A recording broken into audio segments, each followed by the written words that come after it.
All right, so this is actually our first discussion video as you start going through these. And we're going to have a few of these videos as you go through the course. We sit down and we discuss the topic a little bit further and go a little more in depth. So with the writing reflex and ambivalence, it's a pretty clear-cut topic. And so what we're going to do is we're going to come up with some scenarios and have some responses to those scenarios. And some will be writing reflex, some may not be. We'll see what happens as we go through these.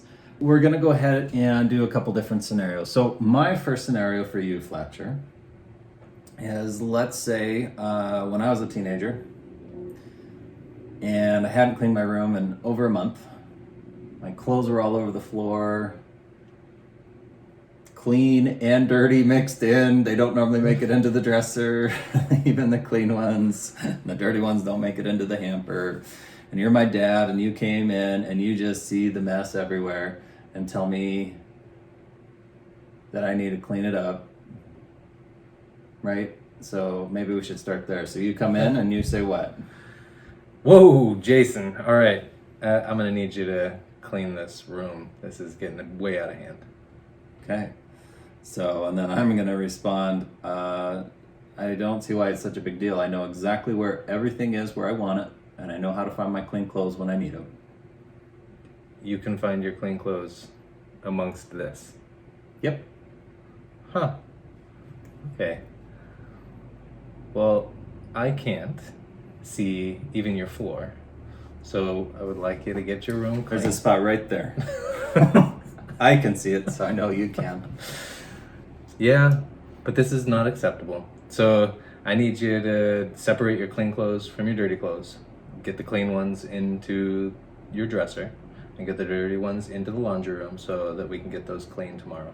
Fine, I'm just going to put them all in the laundry room. The clean and the dirty? Yep. So, let's identify which ones were writing reflexes. So there's a couple of responses. Which ones do you feel like were writing reflexes, Fletcher? Well, right from the beginning, as soon as I started dictating what I wanted you to do. Yep. Right. So that would be a writing reflex, right? When he walked in and said, you need to clean this up, right? And instead of saying, pointing out there's a lot of clothes on the floor, what's your thoughts about your room looking like this? Right? Yeah. And then you had another one in there? A few? Yes, well, each time, so then asking you to separate the clothes, putting it in a particular way, my way, that I think it should be fixed. By separating the dirty from the clean and getting the clean put away and the dirty taken to where we can get the laundry done. Right, so that would be another writing reflex. And if we wanted to stop the writing reflex and do one of the skills we're going to be talking about, what might that look like? So in that situation, I guess, well, you gave the example from the beginning, but then I might, instead of telling you how we're going to go about fixing it, I would ask you, what do you think would be the best way to clean up this room today? Yeah, so asking me what would be the best way to clean this room up. So now you're not telling me what to do anymore. Now you're looking for what I might want to do about it. Right?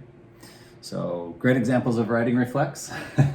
And again, remember, when you get writing reflex, if you noticed, and you may have found this with your own teenagers, as they start giving arguments against what you're trying to tell them to do.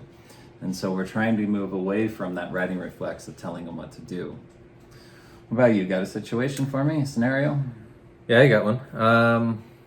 Coming home from school, I think it was about the 5th grade, I got my first research paper I was going to write on killer whales. Killer whales. How fun. But I was a little overwhelmed by a research paper, so I was kind of avoiding it at the same, nervous and excited at the same time. So we start with coming home and asking me about my homework. Or what kind of things I got Maybe today. I already looked and saw that what homework you have. Okay, yes. And I know this project's coming down quickly and you haven't started. That sounds like What do a you good think? spot. Yep. Yeah? Okay. Hey, Fletcher, you said yesterday you were going to start working on your homework on the killer whales, and I noticed you're still not working on it. You have to get in there immediately and start working on it. Oh. Yeah, I want to finish playing my game first, and then I was gonna go outside and play tag while it's still light out because it's winter now, and Nope, the sun's gonna be down soon. doesn't matter. Go do your homework right now. You have to do this because you have to get a good grade, and you're gonna have to get it in on time. You can't not do what you're supposed to be doing. So, now. Can I just go outside first? No, look, what you need to do, go get your computer, look up the killer whales, research it, and then I want you to get a notebook. You can start taking notes, and then you can put that together and start doing your research paper and breaking it down. I don't want to do it though. I want to go to the library. I told you I want you to take me to the library. I don't want to do it on the computer. Okay, but I think that's the best way for you to do it. So I want you to go get your computer, start looking it up, take the notes, and then you can start breaking down your research paper, and then you need to follow the guidelines that have been given to you on how to write that paper. I'm gonna go passively aggressively sit at my computer and search YouTube. All right, so let's pause there for a moment. And you may have identified some of the writing reflexes. So the first one actually is borderline writing reflex. It's a very directive statement, and it's a bit more controlling. It's kind of fixing the situation, but it's much more clear case the last two statements I made that are really, really distinctly writing reflex, right? Because what makes up the writing reflex versus just being controlling or directive? Well, I'm already kind of faced a problem. I'm kind of wavering between a few decisions, a couple possible decisions, or maybe not really sure about what I want to do about something yet. And you're trying to fix it for me. Yeah. So the writing reflex is when I'm trying to fix it for him, right? So the last two, I start telling him how to go do his research paper instead of identifying ways that he might want to go do it. And so I come in, I tell him, you're going to do X, Y, and Z to get this paper done. That's my writing reflex, trying to fix the situation and telling him how to do it versus seeking. So if I wasn't going to do the writing reflex and I was going to do other skills that we're going to learn here in a little bit, I would be seeking from you. So I might say, what do you think's the best way to go forward to get this done in time? You don't have to answer. Yeah. Teacher said make an outline, so I think I would start with that. So hopefully those two situations help you just kind of feel a little bit more of what the writing reflex is and what we're talking about. And of course, as you go through the rest of this training, we're going to talk more about how to do the other skills.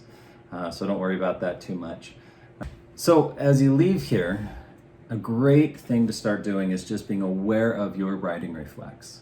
So as you go out and you start engaging with your children or anybody, just try to be aware of when you start using that writing reflex, and that can be helpful. And then the next classes, we're going to go through skills that can help what you do instead of that writing reflex. So thanks for joining us.